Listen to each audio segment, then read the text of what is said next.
What I wish I knew before I started my career as a business analyst. Now, if you're watching this video, I'm sure you're probably considering, is business analysis worth giving a try? Is this something that I would find interesting, or is this something that is, there's a prospect in it for me? And some of the things that I'm going to be sharing in this video are things that I wish I knew myself. And so if you're new in the space, or maybe you've just got your first job as a business analyst, or you're looking to transition from a different career path to business analysis, and you'd like to have that information that would really help you progress quickly or give you that reassurance that you need that this career might be the best choice for me, or maybe it's really not just what you'd like to have as a career as well, which is totally fine. So by the end of this video, the primary goal would be to arm you with all the details that you need, all the information that you need to have a successful career as a business analyst. So I started my career as a business analyst a few years ago, and I've worked across both private and public sectors, finance industry, energy industry, and a couple more others. And these are the things that I found to be quite primary to any role, any industry that you find yourself in as a business analyst. And some of the things that I would also share would be things that cut across some other technology related role. So business analysis is a tech role, and it is more of a consultant role to the business, because you're looking into some of the things that a business does, how you change processes, how you can detail the requirements or the needs of the business, and those kind of things. So there are three things that I'm going to be talking about in this video. The third one is continuous learning. As a business analyst, it is very important that you constantly learn. I can't overstretch the fact that you need to be able to learn, pick up new things as quick as possible. You might be put on a project today and you work on it for maybe say 4 months, 6 months, you're going on to a new project instantly. Or maybe you're even a contractor and you have to juggle across say 3 different industries that have different operations within the space of say 12, 16 months. And so you cannot afford to stay in the same place, having the same knowledge, being comfortable with the old knowledge that you have. You have to consistently learn new things. And I think it's also because business analysis is in that technology field, which is a fast evolving field as well. And also because you're a consultant, it's just a common challenge with consulting that there's that evolving customer need, evolving industry needs as well, and those kind of things. I'm yet to see a business analyst that knows it all. You cannot know it all, or should I say it's very difficult to actually know it all. I worked with a lot of experienced business analysts, and sometimes we're having to work on some huge transformation projects, and you still get that sense like they're still learning. And it's the same with you, and it's the same for everyone as well. It's something you need to constantly be reminded of, that you're going to have to learn. And so if learning continuously to, I don't know, it never ends, isn't something that really interests you, you might just want to reconsider and just evaluate your options as well. But one thing for sure, if you enjoy continuously learning about things, knowing about industry, learning about technology as well, I think business analysis is something that you'd find interesting, and having this knowledge early on in your career, fast track your process quite quickly. With that in mind, I'll go on to the second thing that I wish I knew early on in my career as a business analyst, and that would be the skills that really matter. I get a lot of questions from people asking if they need to understand, SQL queries, Python, and those technical skills, which, don't get me wrong, it might be helpful, I don't know, but maybe not in business analysis. And I look back to my background where when I started focusing more on those technical skills, learning how to write SQL queries, R and Python queries, and those kind of technical skills, which now that I look back, I might have benefited more from prioritizing my soft skills, like my communication skills, my stakeholder management skills, my negotiation skills particularly, because I look back and I see some of the mistakes that I made early on in my career as a business analyst. They were because some of the skills were lacking. Like, communicating with stakeholders isn't just being able to hold conversations, but it is about being able to drive conversation, meaningful conversations, to elicit some of the things that really matter to you, and also being able to like push back on some things. Saying no is very hard, and I think as a business analyst, you're going to learn how to say no without saying no.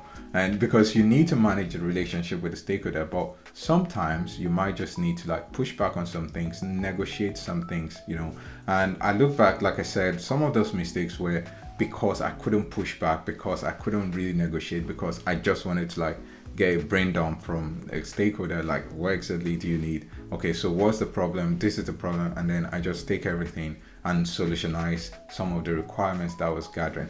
I remember when I worked on a fairly big transformation project, it was more about replacing an old system. And so I went in and gathered all the requirements from the stakeholders, and I took them to the developers, only for me to hear, sorry, this requirements are basically, these are not requirements, these are just solutionized requirements, and they really didn't offer much value. So what I had to do was to go back to the stakeholders to renegotiate and say, this particular user stories or requirements that have been identified might need to be changed. And so we needed to like rework some of those things, which it wasn't the easiest conversation to have, trust me. And I don't want to have those conversations anymore. But it would still happen, it will still come up, right? But I think now I'm approaching it with more understanding that I need to be able to push back on certain things and renegotiate.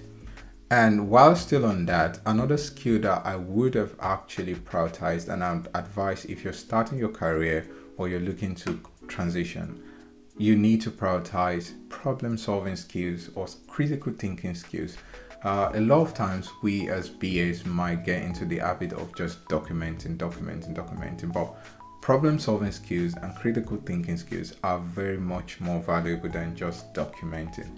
As a business analyst, you're meant to give recommendation, provide solutions, and not just document certain things. But it depends on the maturity of the business analysis role in your company, and so sometimes your role may vary from one company to another. But these skills, no matter what, no matter the industry, no matter the maturity of your industry, they're going to be relevant, and they're going to position you in a very good place for a fast career growth.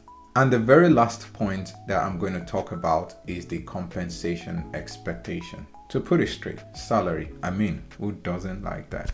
But, starting your career as a business analyst or in a new field, generally, you might be, I understand it, like you don't necessarily care what job or how much is offering you at that point in time. But I also think it is quite important to understand how it works and some of the things to look out for, some of the places that you might need to apply more pressure, at least if you're yet to get established in any specific field or industry. I think it might be good to know how the game works, because the business analyst salary ranges due to a number of factors, which I'm going to be covering in this video as well. So if you go on Glassdoor or Indeed or any salary guide website, best believe you might get something like a fixed figure like this as the average salary of a business analyst. But then I don't think that might be very helpful as to knowing what exactly matters, what determines how much you earn as a business analyst. And so I'm going to be covering three main factors that affect how much you earn as a business analyst. The first being, like every other role, the level of experience. So between 1 to 3 years of experience, you should be looking at something around £33,000 to £55,000. But I appreciate this is specifically towards the UK market. It might vary slightly if you're somewhere else based on your location, but ideally the same factors and concepts should apply.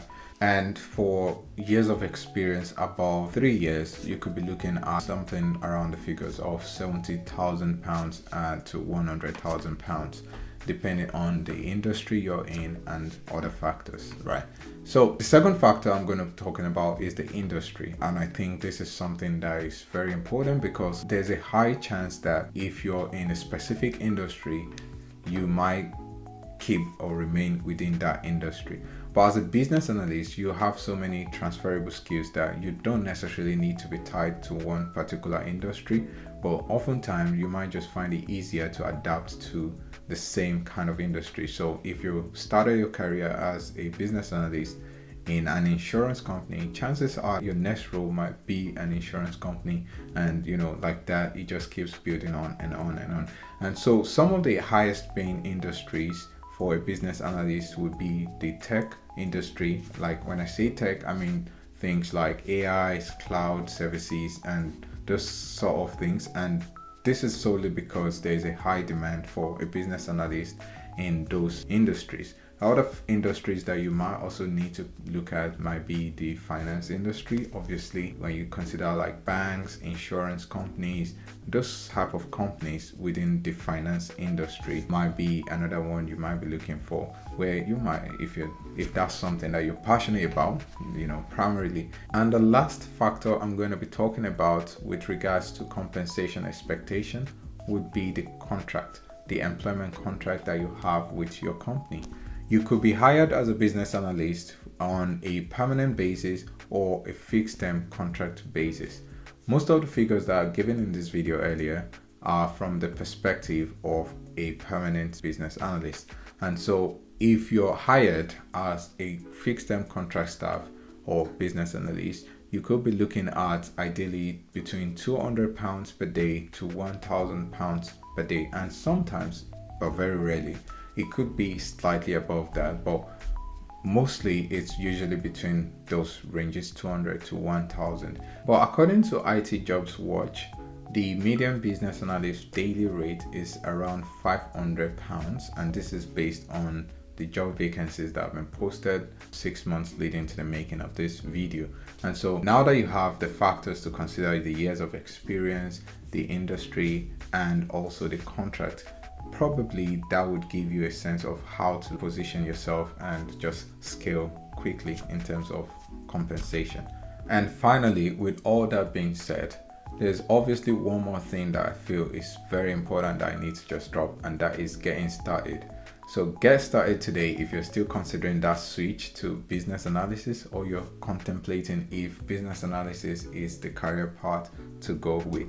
If some of the competencies that I discussed, like continuous learning, is something that interests you, although there's still a lot more competencies which I might talk about in my later videos, but if this is something that interests you, I would like to just tell you that it's the best time to get started. Like, there's not going to be a better time to get started, and so please take that step. It's going to be one of the most important steps that you take in your developmental journey, so why not take it? And if you have any question, doubts, or queries that you need to clarify that might make your transitioning even smoother, please feel free to drop it in the comment section and I'll be answering all your questions.